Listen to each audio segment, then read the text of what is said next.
Hello दोस्तों, मेरे channel फिल्मी स्टोरी 1 में आपका स्वागत है।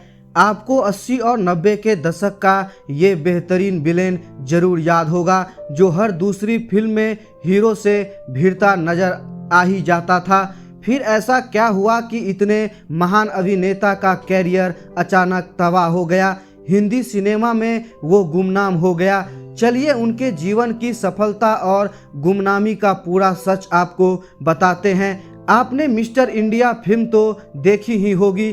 फिल्म का एक आंख वाला किरदार कैप्टन जोरो शायद याद भी होगा। इस किरदार को किसी और ने नहीं बल्कि गुरबचन सिंह ने ही निभाया था। 70, 80 और 90 के दशक में खलनायकी का बड़ा नाम हुआ करता था। यह अभिनेता हर दूसरी एक्शन फिल्मों में विलेन बनकर लोगों के दिलों पर राज करते थे गुरबचन। मगर ये सफलता उनको रातों रात नहीं मिली थी। इसके लिए उनको दिन रात बहुत संघर्ष करना पड़ा था।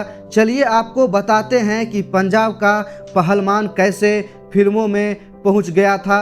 असल में वह 60 के दशक में पंजाब गुरदासपुर में जन्मे थे। इसी धरती ने दारा सिंह, देवानंद और धर्मेंद्र जैसे कलाकार हिंदी सिनेमा को दिए। गुरबचन के पिता करतार सिंह तहसीलदार हुआ करते थे।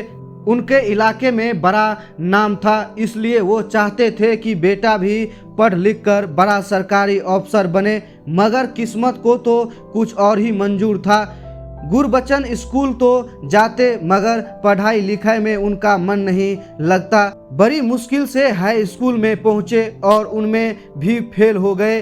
पिता पहले ही समझ गए थे कि वो सरकारी अधिकारी तो नहीं बन पाएंगे। इसी वजह से उन्होंने बेटे को पहलवानी करने भेज दिया था। वैसे पहलवानी में गुरबचन बड़ा नाम कमाने लगे थे। पंजाब के बड़े बड़े पहलवानों को कुश्ती में हराकर मेडल जीत चुके थे।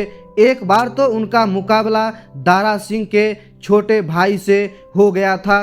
इंदौर में 36 मिनट चले मुकाबले में गुरबचन भले ही हार गए थे, लेकिन रंधावा को इतनी देर तक संभालना ही अपने आप में उनकी बड़ी जीत थी। गुरबचन को दो ही चीज़ें पसंद थी, पहलवानी और अदाकारी। देवानंद, धर्मेंद्र और दारा सिंह से लेकर दिलीप कुमार की फिल्में देखा करते थे। वह भी मन ही मन माया नगरी जाकर हीरो बनने का ख्वाब देखने लगे। यह बात एक बार उनके पिता को पता लगी तो वह मदद के लिए आगे आए। पिता तहसीलदार थे तो उनकी पहचान दारा सिंह और धर्मेंद्र के भाई अजीत देओल से भी थी। उन्होंने बेटे की मदद करने के लिए अजीत देओल से कहा तो अजीत ने एक सिफारिश पत्र अपने भाई धर्मेंद्र के नाम लिखा और गुरबचन को पकड़ा दिया। वो बोले कि जब मेरे भाई से बम्बई में मिलना तो ये जरूर दे देना।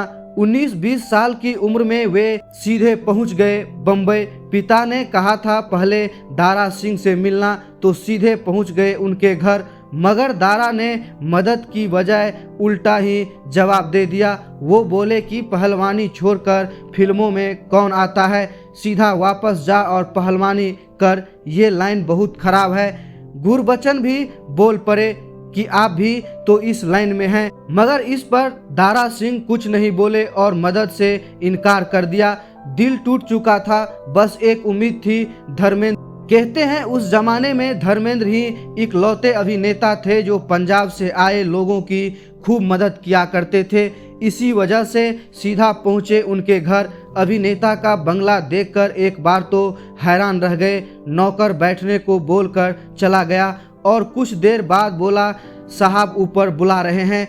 गुरबचन ऊपर पहुंचे तो धर्मेंद्र ने देखते ही फटाक से पूछ लिया शराब पियोगे? वो बोले नहीं, मैं शराब नहीं पीता। तो धर्मेंद्र बोले कि चलो चाय ही पी लो। दोनों की बातें हुई तो गुरबचन ने सिफारिश चिट्ठी दिखाई। धर्मेंद्र बोले कि तुमको सीधा फिल्मों में एक्टर तो कोई नहीं बना देगा। हाँ, तुम्हारी कद काठी अच्छी है, ठीक है, तो हीरो के बॉडी गार्ड का काम करो, फिर देखते हैं आगे क्या होता है। खैर हीरो बनने का सपना लेकर आए गुरबचन बॉडी गार्ड का काम करने लगे। कभी धर्मेंद्र तो कभी दिलीप कुमार और मनोज कुमार के बॉडी गार्ड बनने लगे। धर्मेंद्र के घर में ही रहते थे। साल 1973 में एक फिल्म आई कच्चे धागे, उसमें पहली बार एक्टिंग का मौका मिला। डकैत के रोल में एक छोटा सा सीन, उसके बाद फिल्म में एक दो सीन करते कोई पहचान नहीं मिली। उनको इस काम में मजा नहीं आया तो धर्मेंद्र से फिर मदद मांगी। इस बार धर्मेंद्र ने मशहूर एक्शन डायरेक्टर वीरू देवगन के पास भेज दिया। वीरू देवगन उन दिनों रोटी कपड़ा और मकान फिल्म के एक्शन का काम संभाल रहे थे। उनको सहायता की जरूरत थी तो गुरबचन को साथ रख लिया। फिर तो गुरबचन और वीरू की जोड़ी ऐसी जमी कि साथ साथ कई फिल्मों में एक्शन करने लगे। अब बताते हैं कि उनकी किस्मत किस फिल्म में पलटी। हुआ ये कि एक बार वीरू देवगन ने उन्हें एक्टिंग में रुचि होने की बात कही तो वीरू ने उनको फिल्मों में छोटे छोटे एक्शन सीन देने लगे, मगर अब भी कोई उनको पहचान नहीं मिल रहा था। फिर 1977 में आई फिल्म इनकार, फिल्म में उनका नसीब बदल दिया।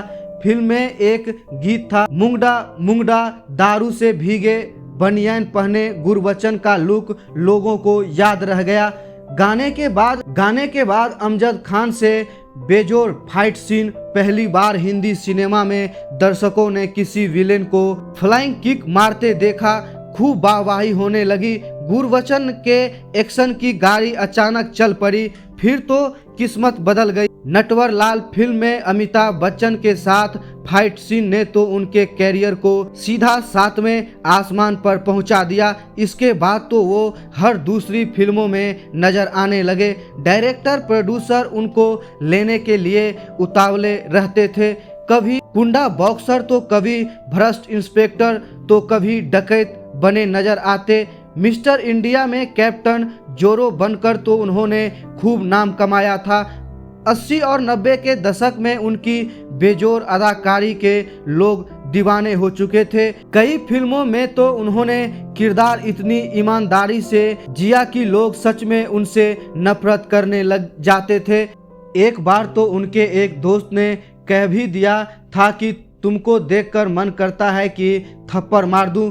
कुछ ऐसा था उनकी अदाकारी का जादू। दोस्तों, करीब 250 फिल्मों में अपनी अभिनय का जादू बिखेरने वाले इस महान अभिनेता के साथ ऐसा क्या हुआ कि वो अचानक गायब हो गए? इसके पीछे की वजह किस्मत और उनका एक फैसला था। असल में एक्शन फिल्मों के सहारे उनका कैरियर चल रहा था। 90 का दौर शुरू हुआ तो एक्शन फिल्मों का दौर भी मंद पड़ गया। अब राजश्री प्रोडक्शन दूसरी फिल्मों का दौर ले आया था। ए ग्रेड के फिल्म मेकर एक्शन फिल्मों से दूरी बनाने लगे और राजश्री की राह पर चल पड़े। इसी के साथ गुरबचन का कैरियर भी डोलने लगा।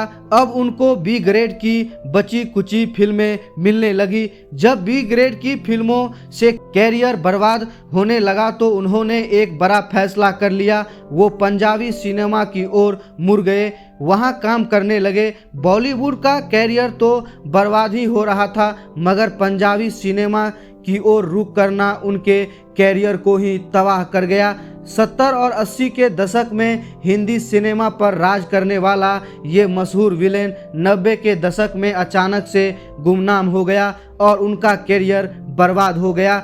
उनकी जगह दूसरे कलाकारों ने ले ली और फिल्म मेकर ने उनको भुला दिया। वैसे गुरबचन सिंह इस समय गुरदासपुर में ही रहते हैं। भले ही समय से पहले उनका बॉलीवुड कैरियर बर्बाद हो गया, मगर उनकी आर्थिक स्थिति अच्छी है। वो अपनी पत्नी गुरेंदर के साथ रहते हैं। उनके 3 बच्चे हैं और तीनों अच्छे काम कर रहे हैं। दोस्तों, आपको गुरबचन सिंह की अदाकारी कैसी लगती थी? उनकी कोई फिल्म या किरदार आपको याद है तो हमें आप कमेंट करके ज़रूर बता सकते हैं। आप मेरे चैनल फिल्मी स्टोरी 1 को सब्सक्राइब कर सकते हैं।